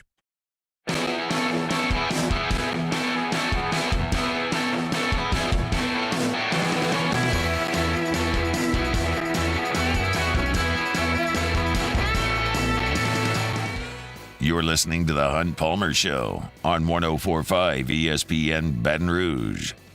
Thursday show is brought to you by Rouse's Markets. Appreciate them for bringing you our Thursday shows each and every week. Doing some shopping for game day this weekend. Make it at Rouse's. Chris Blair joins us now. He's the voice of the Tigers. Mr. Blair, how are you? I'm doing great. Hunt, doing great. Another week coming up. Big game. It is a big game. It's your favorite squad. The old Gators coming to town. Imagine you're just chomping at the bit to get to the microphone on Saturday, huh? Oh, it's my favorite. But I tell you what, it's much better this year because it's in Baton Rouge and not beautiful Gainesville. Beautiful and scenic Gainesville. I played a round of golf in Gainesville one time. Wasn't all that great. I don't know when my next trip to Gainesville is going to be. I don't think it's going to be all that soon. Let's talk about your trip to Tuscaloosa. Let's start with the offense. Wow. I thought they were just spectacular against a really tough unit. You could tell from the TV that it was a tougher defense, but it didn't even seem to faze them. Yeah, no, I mean, you could tell very early on that there was going to be a little more opposition, to be able to do everything they wanted to do offensively. But, we sat there. I got up from, the press box, our booth at halftime, and I'm thinking, it's 21-21. I mean, I don't know that that's all that big a surprise. I mean, certainly if you're LSU, you would love to have a lead. If you're Alabama, you'd love to have a lead. They thought they were going to have a lead. And I heard you on the postgame. You and I had the same thought, which was with just over a minute to go in the second quarter, Alabama's defense much better than the ones we've seen certainly here of late. And if you go down 21-14, not the worst thing in the world. You're getting the football back to start the third quarter. But again, I don't know why I counted out Jayden Daniels in this offense. We've seen them use the 1-minute drill several times this year. And he makes a good throw. Lacey makes a good play and is determined to get to the end zone. And suddenly you're tied up 21-21 going into the half. And it's like, okay, let's reset. Let's see who wins the second half. And again, it was a solid battle, like a heavyweight fight. Both teams exchanging blows. And then I kept thinking and I think I said it a couple of times on the air, in these type matches, who's going to blink first and sometimes who's going to blink the most. And I think that segment there late in the third quarter and early moments of the fourth quarter was kind of the difference in the game, the inability to get the third down conversion for LSU. You gave the ball back, they go down and score. And then unfortunately you have the tip drill at the line and they get an interception, short yardage, and they score again. And that was, to me, kind of the deciding moment. You've been in that booth watching Jamar Chase, Justin Jefferson run around, Terrace Marshall certainly. Saw Kayshon Boutte break records at LSU. Malik Neighbors is the first guy ever in the history of the program with back-to-back 1,000-yard seasons. What can you say about his play the last 2 years? Yeah, I actually double-checked that stat when it was handed to me after he made, I think, one of his maybe it was after the touchdown. It was after the opening touchdown. I handed a note that said, back-to-back 1,000-yard seasons and hasn't been done before. And I thought, wait a minute. Hold on. I know some big names even before I got here that played receiver, and certainly the ones I saw in 19. But, yeah, I mean, it speaks volumes to really how dominant he's been at that position. And even, and that's the thing that strikes you when you come away with a tough loss like that. You still see those individual numbers that he put up against a really good secondary for Alabama. I mean, they came in strutting as if they weren't going to have any trouble, stopping the passing game. And, I thought it was a huge statement early. Kudos to LSU announcing their arrival in the opening possession of the game. It just, a couple of plays here and there, they just couldn't convert. And the inability to stop Jalen Milroe and allowing Alabama to just stay on the field, going 11 of 14 on third downs. Again, you didn't have to watch the game. You could have pulled up the stats, and sometimes, stats and scores don't tell you how indicative the game is. But if you go and dig in, look at it, it'll tell you why it ended up being the score that it was. Defensively, obviously, there are a lot of issues, and Brian Kelly has alluded to the fact that he thinks they are making some strides defensively. They're just very young, especially in the secondary. Do you expect to see some improvement over the last 3 weeks from some of the young guys who haven't played very much? Yeah, I certainly hope so. And I made this statement. I don't think I did before the Alabama game, but again, there's been moments in this program's history, and you can look at programs across the country that, had to really at some point go, you know what? We're going to go with the young guys. They don't know what they don't know. They've got a lot to learn. They're going to make mistakes, some of which will be obvious, some of it not. But this is the future. And again, I'm not one that says this season is over. Certainly, I understand there's no chance to win the SEC West or win the SEC or go to the college football playoff. But I'm not.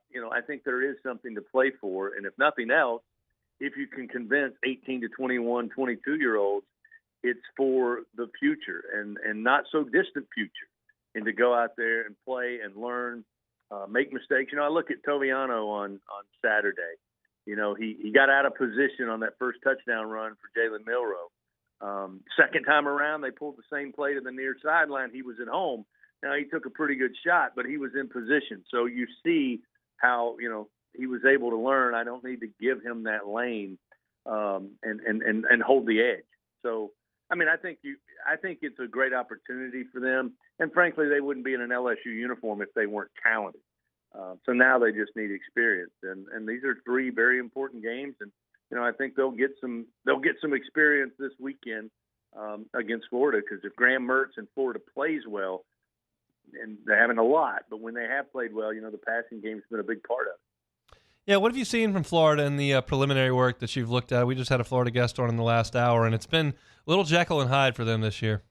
That's exactly what I said to Sean Kelly yesterday, the play-by-play voice for Florida. I said, hey, when I look at this Florida team, and I've caught a little bits and pieces, a couple of full games I've seen them play, it's really Jekyll and Hyde. Unfortunately, I think for them, a little more Hyde. Again, they like LSU, they didn't play a cupcake to start the season and got it handed to them out there in Utah. But I thought that Tennessee victory early on, I thought, okay, maybe they found something here. And then you had the big setback and just destruction in the Bluegrass. And then last week, I mean, I don't throw so much into that Georgia-Florida game. Georgia's at another level right now, and whether Florida fans want to admit it or not, that's just fact. But the Arkansas game last week was really surprising. But, from all indications of people I've talked to, it's been, hey, our offense hasn't played well in games. Our defense hasn't played well in games. There's been games where the defense has been a little bit better, giving you a chance, and the offense unable to get anything going, or vice versa. So they've really not had a game, even in the Tennessee win, where, they had all 3 phases kind of working together. They've had a ton of special teams mistakes that have really set them back and put them in tough spots, including this past Saturday. So I think it's a team that I think they now have an identity. I'm not sure if they're, at least on offense, Hunt, but I'm not so sure the personnel matches what they really want to do. But we'll see. I mean, I think they got plenty to play for. They got 3 games, 2 of which are on the road, and it's LSU at Missouri, and then finish with Florida State, their big rival at home. So to get bowl eligible, I imagine is pretty important to Coach Napier in that program in year number 2. And they got to find a way to win one game, at least one game in the next 3. So I don't think they got anything to worry about getting motivated for Saturday night. Yeah, they're trying to hang on to that top 3 ranked signing class at this point, and some wins would certainly go a long way helping that. Chatting with Chris Blair, the voice of the Tigers, tonight, the Brian Kelly Show, 7 o'clock from TJ Ribs here in Baton Rouge. You can catch it over on our sister station, Eagle 98.1. You've watched our basketball team play a couple of times. They're shooting it pretty good, huh? Yeah, I mean, I think I told you this maybe last week, and I joked with Kent Lowe after the exhibition game. I said, Kent, you and I could get out here for 40 minutes. I don't know that we'd score 102 points. And that's certainly true to score 106. And I understand that the competition level is going to improve. It will improve this Friday. It will make a major jump when the team heads to Charleston for the Classic.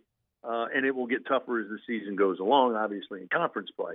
But you do have to be able to put the basketball in the goal. And I like what I've seen. I thought you and I had a bunch of conversations last year about Tyrell Ward and how highly touted he was coming out of high school. And, again, he got his chance at the back end of the season.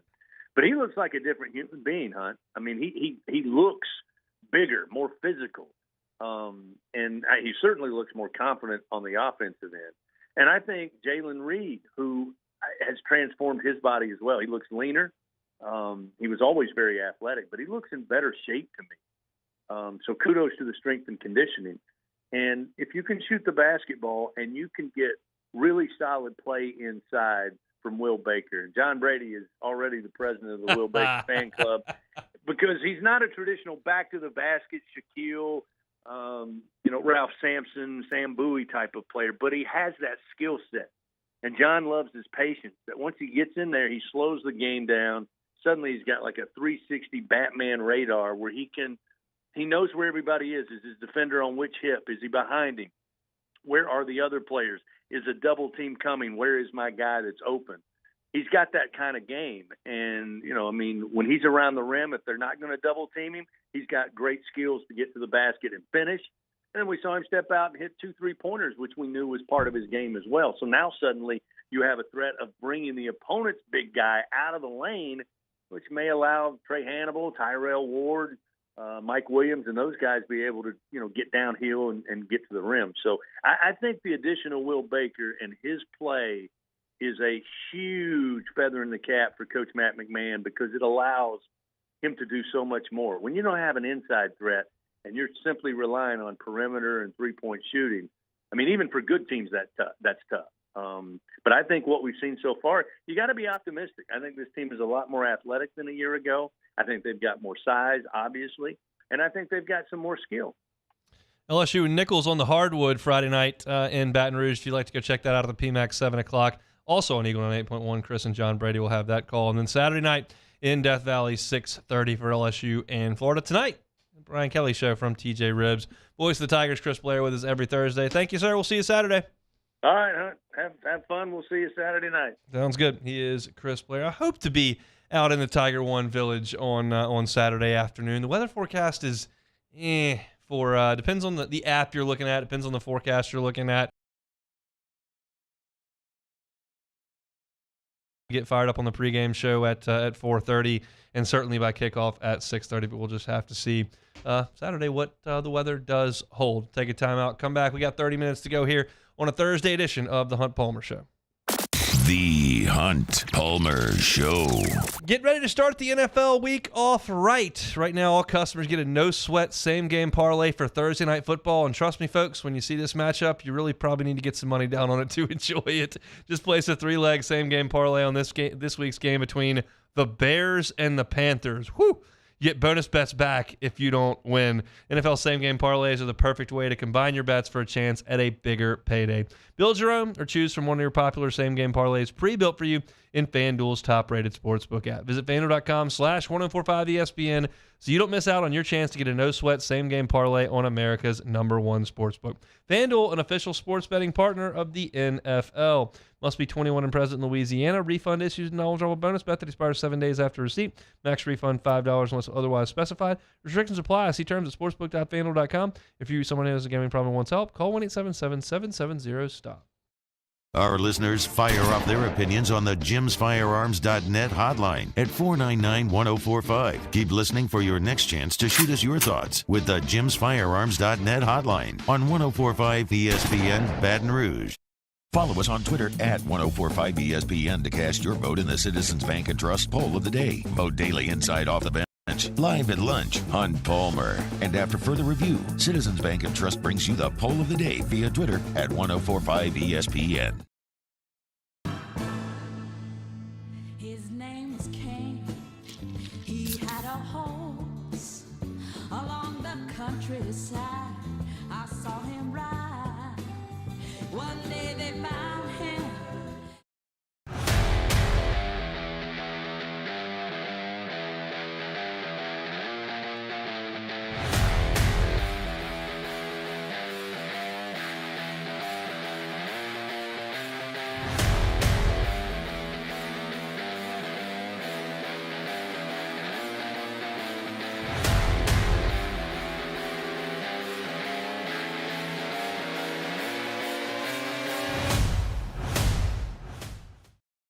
Electricity is all around us, and our families depend on it.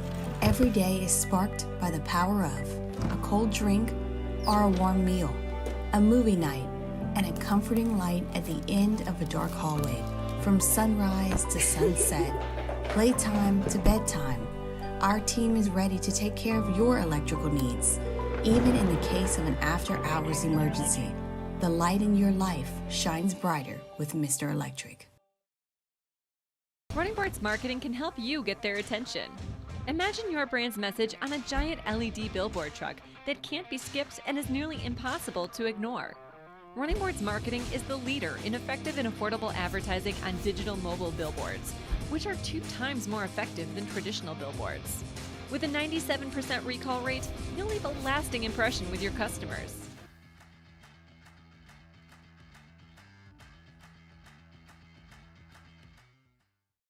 Gulf Coast Office Products is a nationally recognized Savin office equipment dealer based right here in Louisiana. Over 100 employees strong, Gulf Coast has the boots on the ground to support all vertical markets from education, engineering, legal, and finance. With the latest in office technology, from desktop to production segment units, Gulf Coast and Savin have the perfect fit for you. Call 225-756-2644. That's 756-2644 for Gulf Coast Office Products. I've been doing business with Luba for 25 years. They're dependable, trustworthy. It's just the attention to detail with our clients. Our folks have years and years of experience. They're highly trained professionals, but many companies have that asset. What I'd like to think makes Luba a bit different is that we use those talents in a way that truly... Moscona inviting you to join us for Thursday's AFR, presented by the Aesthetic Medicine and Anti-Aging Clinics of Louisiana. Mike Triplett talking Saints, our Fantasy Blitz, and we'll get a closer look at the Gators. Join us for Thursday's AFR, 3 to 6, 104.5 ESPN Baton Rouge.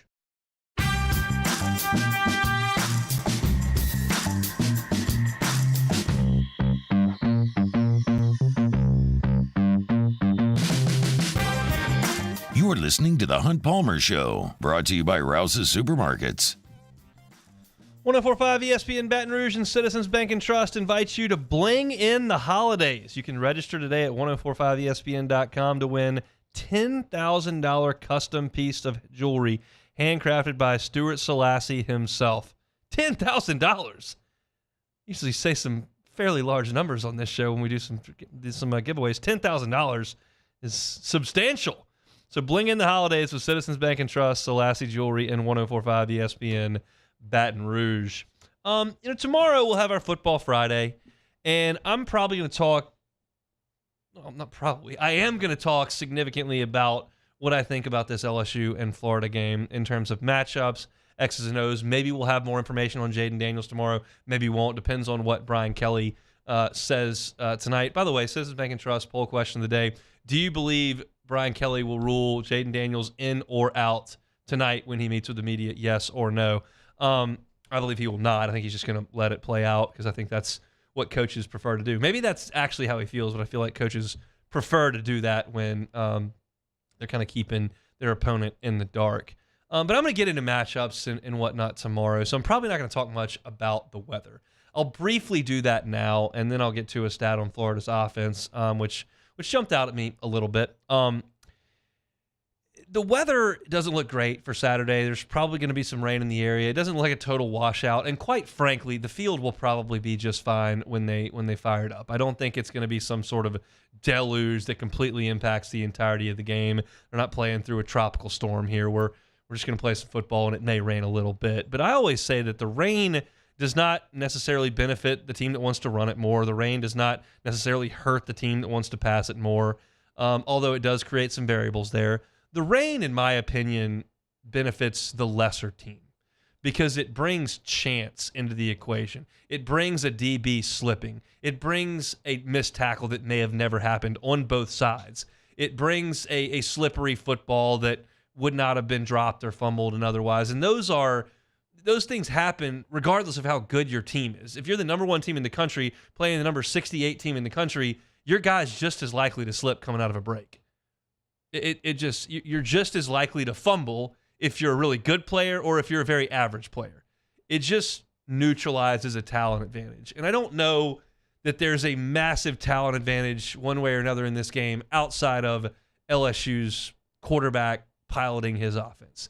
And while I would much rather Jaden Daniels play in a vacuum-sealed dome with ideal conditions at all times, I think that he would be just fine out there even in a light drizzle. Could it lead to an extra drop or two? Sure. But the running team is just as likely to fumble, which would hurt them as well. So I don't pay too much mind to the weather. When we get this close to game day and the forecast looks a little iffy, I think that gets brought up a lot.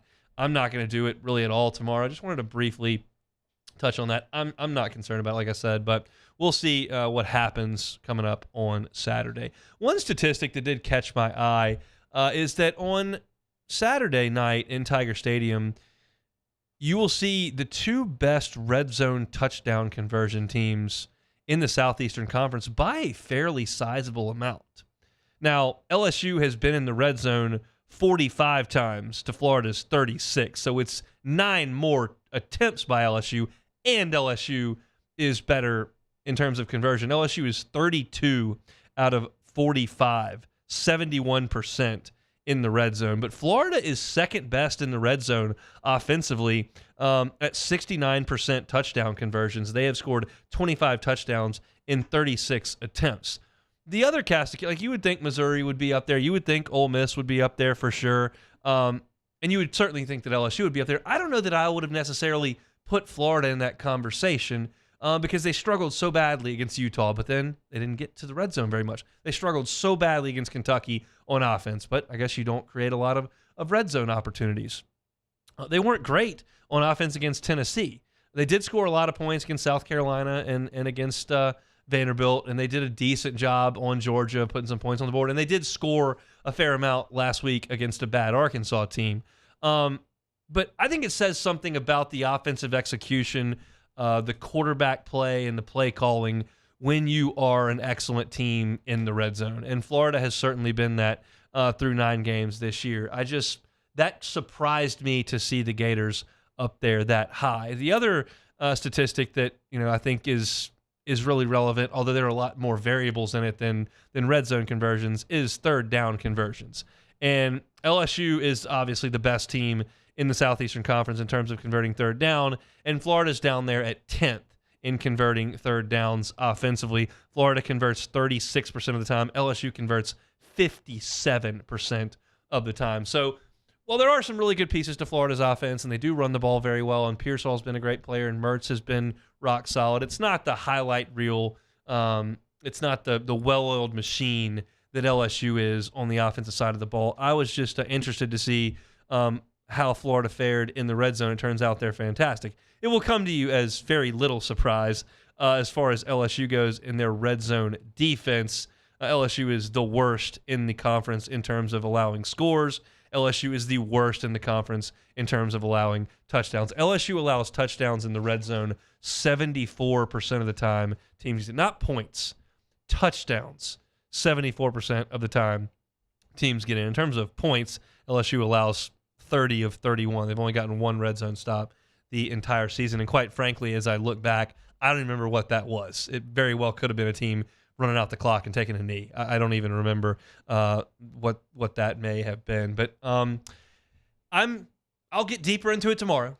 I am concerned about LSU's defense against this Florida offense. I'm concerned about LSU's defense against everyone's offense, but you would expect that against this Missouri team, this Ole Miss team. You figured Alabama would get things rolling. And by the same token, you figured that Auburn might struggle. Mississippi State could struggle. You throw out Army and Grambling. But I'm concerned about LSU for a number of reasons against that Florida offense. And so we'll see if the Tigers can tighten things up and get things done coming up on Saturday night in Death Valley. Our Thursday show is brought to you by Rouse's Markets. Download that Rouse's app. It makes shopping so much easier. A lot of us don't have time to run in the store. It's just you got kids, you got your job, you got places you got to be, and grocery shopping just is a nuisance to some people. Rouse's can fix that for you. You have to do it. Download the Rouse's app.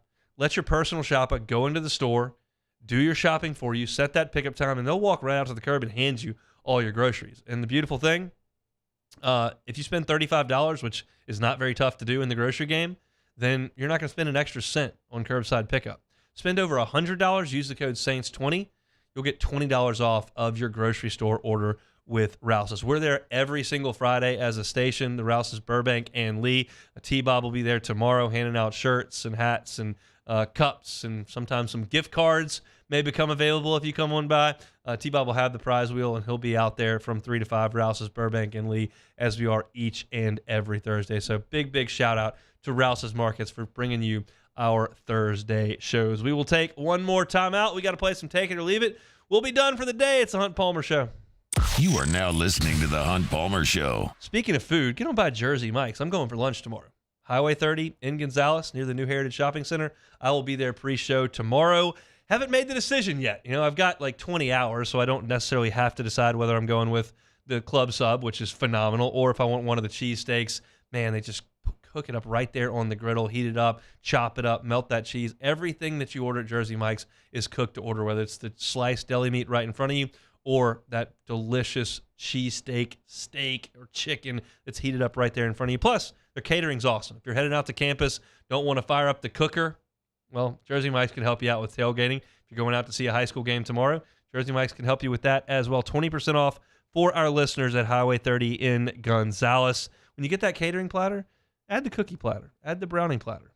It's just good sense to make that happen. Download the Jersey Mike's app so you can get some points and stop by see our friends at the location on Highway 30 in Gonzales. Make it Jersey Mike's, a sub above. In times of need, get a full list of phone numbers, websites, and other important emergency information on the Demco Stormwatch page at 1045ESPN.com. Breck teamed up to reimagine your parks, and you imagined big. With your help, we went to work, creating 12 beautiful community parks across the parish. A family-sized water park, miles and miles of trails, and parks just for your dogs.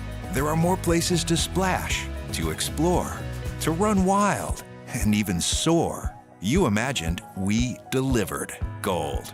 Breck, your #1 park system in the nation. The importance of doing this fortified program and offering it to people down here is #1, the only real chance you're going to get to do this is when you put on a new roof or build new. And through companies like HUDCO, who's kind of leading the way in this thing, it's going to offer the customers a huge advantage in the insurance market and the price of their insurance.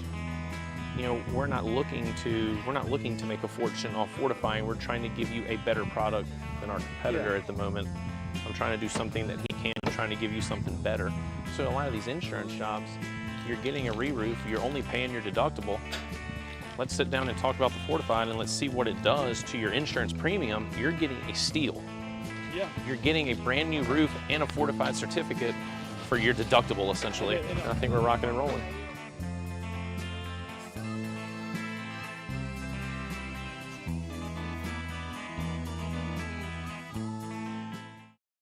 Electricity is all around us, and our families depend on it. Every day is sparked by the power of a cold drink or a warm meal, a movie night, and a comforting light at the end of a dark hallway. From sunrise to sunset, playtime to bedtime, our team is ready to take care of your electrical needs. Even in the case of an after-hours emergency, the light in your life shines brighter with Mr. Electric. Running Boards Marketing can help you get their attention. Imagine your brand's message on a giant LED billboard truck that can't be skipped and is nearly impossible to ignore. Running Boards Marketing is the leader in effective and affordable advertising on digital mobile billboards, which are 2 times more effective than traditional billboards. With a 97% recall rate, you'll leave a lasting impression with your customers.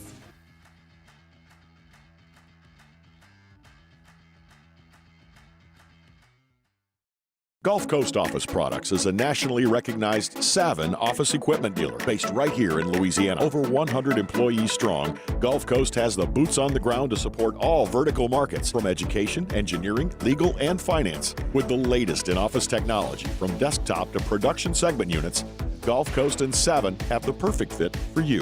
Call 225-756-2644. That's 756-2644.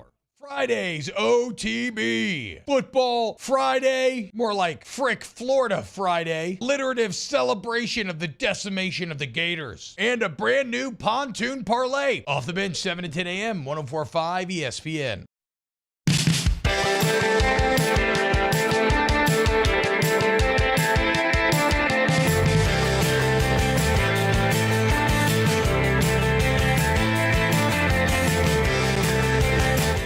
This is the Hunt Palmer Show, brought to you by Rouse's Supermarkets. Football Friday coming at you tomorrow all day long on 104.5 ESPN. Baton Rouge starts at 7 o'clock in the morning with OTB. 10 o'clock, I'll fire up live at lunch from Ruffino's. I'll go 10 to 1. I will jump aboard my normal spot 1 to 3. Matt will be back in the saddle for 3 to 6 after further review. Cade Wassan takes over at 6 o'clock with Louisiana Prep Preview. And he'll take you with high school football all the way up to midnight. So 7 a.m. to midnight all day long right here, local on 104.5 ESPN Baton Rouge. We got one more order of business on this Thursday presented by Rouse's, and that's take it or leave it. All right, first one here. PGA Tour pro Adam Long broke the record for most consecutive fairways hit with 69, cheeky number there, in a row before missing yesterday. You'll take him on at Schneider's Golf Mechanics soon. Take it or leave it. I'll take him on. Sure, I'll take it. I don't think I'm going to hit 69 fairways in a row. Maybe Schneider's Golf Mechanics can help me with that. Well, maybe. I mean, I've never heard this guy before, so maybe he's just a really bad, player, except for driving. Well, clearly, if he hits the fairway every time and he's not one of the top, 20 players in the world, he's got some issues with the rest of his game. But I'm still going to give you a huge hat tip for hitting 69 fairways in a row on the PGA Tour. I've seen some highlights from yesterday where he's getting close to some edges on fairways and he gets up. He very clearly knew that he was approaching it, and when he did break the record yesterday, which was 59, he got a big bunch of high fives from his playing partners. 69 fairways in a row is no joke. Those guys are freakishly good. All right, moving on here. LSU's permanent baseball opponents were announced today. Yeah. Tigers are going to get Mississippi State and Texas A&M every year. Take it or leave it. I'll take it. Look, I think they did a pretty good job with this. A lot of LSU fans are cranky about not having Arkansas. I saw Andrew Hutchinson, who we have on a lot from the Arkansas side of things, that was cranky that Arkansas did not get LSU. Arkansas got Missouri and Ole Miss. If y'all, I realize that I probably follow the rest of the teams in the SEC a little bit more closely than our audience, who is really locked in on LSU. Thank goodness. I appreciate that very much. But Ole Miss and Arkansas do not like each other at all. I don't think it's the coaches. I think Van Horn and Bianco are probably good, but the teams don't like each other. They played in a super regional a few years back in Fayetteville. There's usually some heat when those two teams play each other, so I'm good with that. And here's a little personal angle of this for me. My hope is that Myers is an LSU baseball fan. I think there's a reasonable chance that's going to be true. And the two series I would be most likely to drive him to would probably be Starkville and A&M. A&M kind of run through Houston over there, and Starkville's pretty close on this side of things. So the fact that those are going to be annual is good. It doesn't mean that LSU's not going to play Arkansas or Florida or Vanderbilt or Ole Miss. Like, they're going to play them a lot. You've got 16 teams in the league. That means you play 15 of them, and 2 are permanent. So you're going to play 8 other ones every year of that 13. So I think that's fine. You're going to miss 5 every year. I think playing Mississippi State and A&M annually is good. It's not one of those deals that I get all up in arms about like football scheduling, because football, one game is so vital. In baseball, yes, 3 out of 30 is a big deal, but I look at these as opportunities as opposed to landmines. Football is about landmines. Baseball and basketball are about opportunities to score wins. I think this is just fine. I'm okay with it. All right, next one here. LeBron James's home court, a museum dedicated to James and his many milestones, will open in his hometown of Akron on November 25th. A LeBron museum. Take it or leave it. I'll take it. I'll take it. People love LeBron. People hate LeBron. I don't feel strongly about LeBron either way. I do know that he's a legend, and he's one of the 5 best players in the history of the game of basketball. And some of the things that he's done individually, team-wise, in terms of longevity, championships, continued excellence, statistics, like he's an all-time legend. And if people want to go see a museum in Akron, God love him. It just feels a little weird to me because he's not. I don't want to sound morbid, but mostly when people have museums, it's after they've passed. Yeah. And I mean, I feel like, LeBron could still maybe win another few championships. And of course, they can add on to the museum, but it just feels weird to me that they're building a museum for a guy that's only in his 40s. Well, museum can be continuously altered, most are. Yeah, I mean, you're not going to change the World War II museum a lot, but in terms of museum, I mean, the baseball, all the Hall of Fames are altered every year. So I'm for it. I've enjoyed watching LeBron James play basketball for 2 decades. Like, again, there are some people that love him, some people that revere him, some people think he's the greatest player ever, some people hate him. None of that applies to me. I think he's been a brilliant player to watch. I can still go back to where I was on Michael Glass's couch when I was a sophomore at LSU, watching him with the Cavs at like 20 years old score 30 in a row in a playoff game. Like, I vividly remember that. And then him carrying some of those teams to the finals and the decision. And I was fascinated by the teams that he had with Bosch and Wade. And then he goes back and ends the Cleveland drought. And, the story. He's a legend. Like, you want to memorialize that when his career's winding down, I'm all for it. I'm not going to Akron to look at it, but I'm fine with it. All right, next one here. The Iowa football team has broken its own record that they set last week with the low betting point total again, as bookkeepers set the total at 28 for their game against Rutgers. Take the under. Take it or leave it. I mean, take it. I'll take it. T-Bob bet the under for $50 on the air today. He found out about the line on the air and bet it during the segment. It was like, I'm locked in, free money. Iowa football the last 2 years is very special. To put that defense on the field with that offense is amazing. And they played that game against Northwestern at Wrigley. Nobody even considered scoring a point in the first half. Like, it was not even on the table that anyone might score. When you juxtapose that to what LSU does every week, it's a shocking thing. I have a feeling What If Wednesday may involve some Iowa and LSU head-to-head matchup scenarios. I saw a statistic where they ranked the 10 highest scoring games in Wrigley Field from last season, including baseball and football, and it was like 6th on the list of the highest scoring games in Wrigley Field. That's not great for our pitching staff, but seems good for the bats. All right, last one here. There's a chance of rain starting Friday and going through to next Wednesday. Rain in Baton Rouge. Take it or leave it. I'm leaving it for Saturday. I don't want any rain on Saturday. You want to rain all day on Sunday? Actually, no. I hate this whole thing because I like a day on campus with no rain.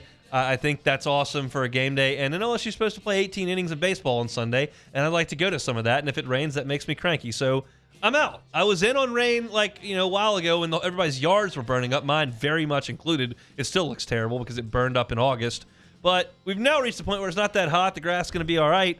I'm trying to watch some sports outside, and I don't need you raining out the sports outside. So I'm a little cranky about that. Let's keep if you want to rain tomorrow all day, 3 inches of rain, I'm fine with that. You want to rain Sunday night at 6 p.m. or Monday, that's all good. I need 4:30 when we go on air for pregame, quite frankly, through 10 o'clock dry in Baton Rouge, and then noon to 5:30 dry in Baton Rouge. And outside of that, just rain your heart out. I've lost interest because I don't play golf anymore. But I need it for the sports I'm trying to watch. So that'll do it for a Thursday edition of the Hunt Palmer Show presented by Rouse's. Opened up the show today talking about Florida's defense. Statistically, what does it look like? And then what does some deeper dive into that Florida unit look like? And I'll be quite frank, it's not all that good. You can catch that segment at Hunt on LSU on YouTube. Casey will cut it up and put it into a real digestible 12-minute video at Hunt on LSU. We'd like it if you subscribe to that channel as well. Luke Johnson with us at 1:15 talking Saints. Zach Goodall from All Gators talking LSU and Florida, mainly those Florida Gators at 1:30. Best win, worst loss in college football in the NFL at the end of hour one, as we always do on Thursdays. And my survivor pick this week, Steelers at home against the Packers. We talked about the Saints running game at the top of hour number 2. You can catch that at Hunt on Saints on YouTube, our Saints YouTube channel, trying to grow that. So if y'all could go there, subscribe and like those videos, that would mean a lot. And plus, you get all your Saints football content right there to your homepage if you do like it. Chris Blair was with us at 2:15. He'll be on the Brian Kelly Show later on this evening at 7 o'clock from TJ Ribs. All that you can find on demand, 1045ESPN.com's on demand tab, Apple Podcasts, Spotify, Google, wherever you find your sound, you can certainly find it. We're back tomorrow for a Football Friday, same time and same place. Matt Musso going to drive you home on After Further Review. Have a wonderful Thursday. We'll see you tomorrow on the Hunt Palmer Show.